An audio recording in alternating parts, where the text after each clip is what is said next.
Hi Jishnu. Hi ఆచార్య. నమస్తే. నమస్తే. నమస్తే. నమస్తే. 17th chapter. జస్ట్ ఇంట్రడ్యూస్ చేసుకో ఫస్ట్. తర్వాత చాప్టర్ 17 చెప్తాను. ఉమ్, నా నా పేరు జిష్ణు. నా తాతయ్య పేరు మురళీ కృష్ణ. ఉమ్, నా నాన్న పేరు శ్రీకాంత్. ఉమ్, నా నా అమ్మ పేరు దివ్య. ఉమ్, ఇవాళ నేను 17th చాప్టర్ చదవబోతున్నాను. టీచర్ పేరు ఎవరు నేర్పారు భగవద్గీత? నా భగవద్గీత ఆచార్య పేరు సుధావని ఆచార్య, జ్యోత్స్నాచార్య. Very good. చెప్పేసా ఇప్పుడు చాప్టర్ 17 ఆపకుండా చక్కగా వచ్చేసిందా? చెప్పేసి. ఓం శ్రీకృష్ణాయ పరమాత్మనే నమః. శ్రీమద్భగవద్గీత అథ సప్తదశోऽధ్యాయः. శతాత్రయవిభాగయోగः. అర్జున ఉవాచ ये शास्त्रविधिमुत्सृज्य यजन्ते श्रद्धयान्विताः तेषां निष्ठा तु का कृष्ण सत्त्वमहो रजस्तमः. श्रीभगवानुवाच त्रिविधा भवति श्रद्धा देहिनां सा स्वभावजा सात्विकी राजसी चैव तामसी चेति तां शृणु. सत्त्वानुरूप सर्वस्य श्रद्धा भवति भारत. श्रद्धामयोऽयं पुरुषः यो यच्छ्रद्धः स एव सः. यजन्ते सात्विका देवान् दक्षरक्षांसि राजसाः त्रेतां भूतगणां जान्ये यजन्ते तामसा जनाः. अशास्त्रविहितं घोरं तप्यन्ते ये तपो जनाः दम्भाहङ्कारसंयुक्ताः कामरागबलान्विताः कर्षयन्तः शरीरस्थौ भूतग्राममचेतसः मां चैवान्तः शरीरस्थं तान् विद्यासुरनिश्चयान्. आहाराराजसश्रेष्ठाः ఆహారస్త్వపి సర్వస్య. आहारस्त्वपि सर्वस्य त्रिविधो भवति प्रियः यज्ञस्तपस्तथा दानम् तेषां वेदनिमं शृणु. आयुस्सत्त्वबलारोग्यसुखप्रीतिविवर्धनाः रस्या स्निग्धा स्थिरा हृद्याः आहारा సాత్విక ప్రియాः.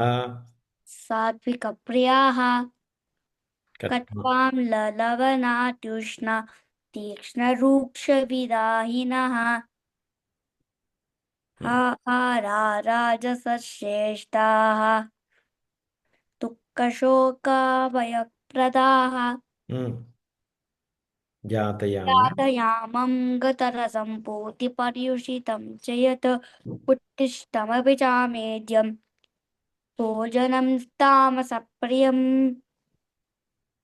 अफलाकाङ्क्षिभिर्युक्तैः అఫలాకాంక్షిభిర్యజ్ఞః.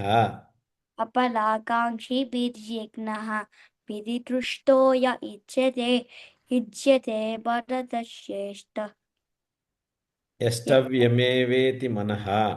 समादाय स सात्विकः ఉమ్, अभिसन्धाय तु फलं दम्भादमर्पि चैव यत् युज्यते भरतश्रेष्ठ तयज्ञं विद्धि राजसम्.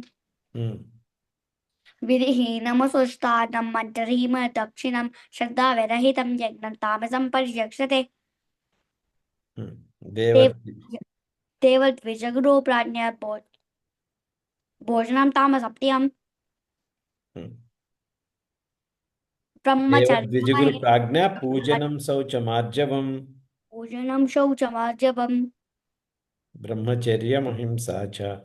ब्रह्मचर्यमहिंसा च शारीरं तप उच्यते. अनुद्वेगकरं वाक्यं सत्यं विहितं चेत् स्वाध्यायाभ्यसनं चैव वाङ्मयं तप उच्यते. ఉమ్, प्रसादः संयत्वं मौनमात्मनिग्रहः भावसंशुद्धिनित्ये तत् तपोमानसमुच्यते. శ్రద్ధయా. श्रद्धया परया तप्तं ఉమ్. तपस्तत्त्रिविधं नरैः श्रद्धा అఫలాకాంక్షిభిర్యు. अपलाकाङ्क्षिभिर्युक्तैः तामसं సాత్వికం పరిచక్షతే. सात्विकं परिचक्षते सत्कारमानपूजातं తపో. तपोदम्भेन चैवेत ఉమ్, क्रियते तर्हि प्रोग्रं राजसं चलमध्रुवं ఉమ్, मुदग्रहेणात्मनो यत् ఉమ్, यया क्रियते तपः ఉమ్. పరస్. परस्वादनार्थं वा ఉమ్, तप्तामसमुदाहृतं ఉమ్. చెప్పు చక్కగా కంటిన్యూస్గా. దాతవ్యమిది యద్దానం दातव्यमिति यद्दानं దీయతేన दीयते ప్రకారిణే. देशे काले च पात्रे च ఉమ్, तथा राजसंस्कृतं తద్దానం సాత్వికం స్మృతం. ఎత్తు. यत्तु प्रत्युपकारार्थं फलमुद्दिश्य वा पुनः ఉమ్, दीयते च परिक्लिष्टम् తద్దానం. तद्दानं राजसंस्कृतम् ఉమ్, అదేశకాలే. मदेशकाले यद्दानं సిట్ రైట్ చక్కగా కూర్చో. అదేశకాలే యద్దానం. मदेशकाले यद्दानं ఉమ్, पात्रेभ्यश्च दीयते ఉమ్, असत्कृतमवज्ञातं ఉమ్, तप्तामसमुदाहृतं ఉమ్. చూడు అక్కడ ఓం వేరే తత్సదితి. అక్కడ కొంచెం तत्सदिति ఓం తత్సదితి నిర్దేశः. ॐ तत्सदिति निर्देशः ब्रह्मणस्त्रिविधः स्मृतः ఉమ్, ब्राह्मणास्तेन वेदाश्च ఉమ్, यज्ञाश्च विहिताः पुरा ఉమ్, तस्मादोमित्युदाहृत्य ఉమ్, यज्ञदानतपक्रियाः ఉమ్. ప్రవర్తంతే. प्रवर्तन्ते विधानोक्ताः सततं ब्रह्मवादिनां ఉమ్, तदित्यनभिसन्धाय ఉమ్, परं यज्ञतपक्रियाः ఉమ్, दानक्रियाश्च विविधाः ఉమ్, क्रियन्ते मोक्षकाङ्क्षिभिः ఉమ్, सद्भावे साधुभावे च ఉమ్. సదిత్యేతత్ ప్రయుజ్యతే. तदित्येतत् प्रयुज्यते ఉమ్, प्रशस्ते कर्मणि तदा ఉమ్, षट्शब्दपार्थयुज्यते ఉమ్, यज्ञे तपसि दाने च ఉమ్, तिथिस्तदिचोच्यते ఉమ్, गर्भचैव तत्तृतीयम् ఉమ్, सदित्येवापि दीयते ఉమ్, अश्रद्धया हुतं तप्तम् ఉమ్. తపస్సప్తం కృతం చ యత్. तपस्तप्तं हृतं चेत् ఉమ్. అసదిత్యుచ్యతే పార్థ. असिदित्युच्यते पार्थ न च ते నచతత్ప్రేత్. न च- न च तत्प्रेत्य नो इह ॐ तत्सदिति श्रीमद्भगवद्गीतासु उपनिषत्सु ब्रह्मविद्यायां योगशास्त्रे श्रीकृष्णार्जुनसंवादे श्रद्धात्रयविभागयोगः యోగో నామ సప్తదశోధ్యాయః. तदशोऽध्यायः వెరీ గుడ్. ఓకే.